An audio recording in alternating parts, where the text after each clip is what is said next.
ಇವರು ಅದೇ ಬಾಲಕರು, ರಾಮಾಯಣವನ್ನು ಮಧುರವಾಗಿ ಹಾಡಿದವರು.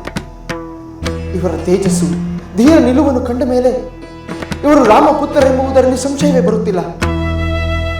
ಇಲ್ಲವಾದರೆ ಈ ವಯಸ್ಸಿಗೆ ನಮ್ಮ ಸಹೋದರ ಶತ್ರುಘ್ನನನ್ನೇ ಮೂರ್ಛೆಗೊಳಿಸುವುದು ಸಾಧ್ಯವೇ?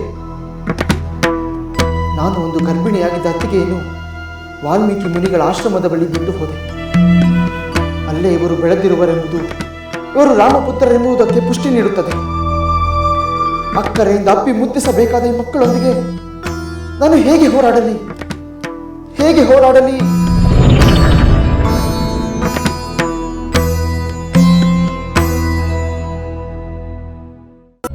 ಎಲೈ ರಾಜಕುಮಾರ, ನಮ್ಮೊಂದಿಗೆ ಹೇಗೆ ಹೋರಾಡುವುದೆಂದು ಯೋಚಿಸುತ್ತಿರುವೆಯಾ?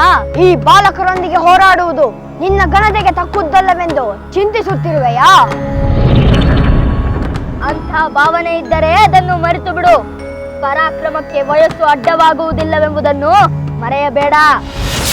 ಈಗಾಗಲೇ ನಿನ್ನಂತ ಒಬ್ಬ ವೀರನನ್ನು ಪರಾಭವಗೊಳಿಸಿರುವ ನಮ್ಮ ಮೇಲೆ ನೀನು ಧೈರ್ಯವಾಗಿ ಯುದ್ಧ ಮಾಡು. ನಿನ್ನ ಘನತೆ ಗೌರವಗಳಿಗೆ ಯಾವ ಕುಂದು ಉಂಟಾಗುವುದಿಲ್ಲ.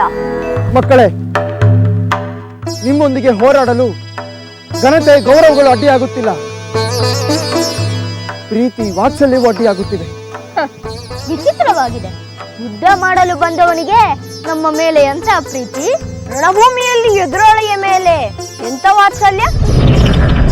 ಮಕ್ಕಳೇ, ನಿಮ್ಮ ಶೌರ್ಯ ಪರಾಕ್ರಮಗಳನ್ನು ನಾನು ಮೆಚ್ಚುತ್ತೇನೆ. ಅದೇಕೋ ನಿಮ್ಮ ಮೇಲೆ ನನಗೆ ಅಕ್ಕರೆ ಮೂಡುತ್ತಿದೆ. ಯುದ್ಧ ಮಾಡಲು ಮನಸ್ಸು ಹಿಂಜರಿಯುತ್ತಿದೆ. ನಿಮಗೊಂದು ಸಲಹೆ ನೀಡಲೇ? ಎಂಥ ಸಲಹೆ? ಆ ಸಲಹೆಯಲ್ಲಿ ಯುದ್ಧ ಬೇಡವೆಂಬ ಮಾತು ಇರಬಾರದು. ಮಕ್ಕಳೇ, ನಾನು ಸಂದಿಗ್ಧದಲ್ಲಿ ಸಿಲುಕಿದ್ದೇನೆ. ನಿಮ್ಮೊಂದಿಗೆ ಯುದ್ಧ ಮಾಡುವ ಉತ್ಸಾಹವೂ ಇಲ್ಲ. ನಿಮ್ಮಿಂದ ಯಾಗದ ಕುದುರೆಯನ್ನು ಬಿಡಿಸಿಕೊಂಡು ಹೋಗದಿರುವಂತೆಯೂ ಇಲ್ಲ. ಆದ್ದರಿಂದ ನೀವು ಹಿಡಿದಿರುವ ಕುದುರೆಯನ್ನು ಬಿಟ್ಟು ಬಿಡಿ. ಅದಕ್ಕೆ ಪ್ರತಿಯಾಗಿ ನಿಮಗೆ ಧನ ಕನಕ ವಸ್ತು ವಾಹನಗಳಾದಿಯಾಗಿ ಏನು ಬೇಕಾದರೂ ಕೊಡುತ್ತೇನೆ. ಸಾಧ್ಯವಿಲ್ಲ. ನಾವು ಕುದುರೆಯನ್ನು ಬಿಡುವುದಿಲ್ಲ. ಬಿಟ್ಟರೆ ಅದರ ಅರ್ಥ ನಾವು ಶರಣಾಗತರಾದಂತೆ. ವೀರರಾದವರು ಎಂದಿಗೂ ಶರಣಾಗತರಾಗುವುದಿಲ್ಲ. ಕುದುರೆಯ ಹಣೆಯ ಮೇಲೆ ನಿಮ್ಮ ಪರಾಕ್ರಮಕ್ಕೆ ಪಂಥಾಹ್ವಾನ ನೀಡಬಹುದೆಂದು ನೀವೇ ಬರೆದಿರುವಿರಲ್ಲ.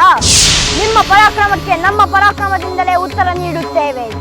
ಸಾಧ್ಯವಾದರೆ ನಮ್ಮನ್ನು ಸೋಲಿಸಿ ನಿಮ್ಮ ಕುದುರೆಯನ್ನು ಬಿಡಿಸಿಕೋ.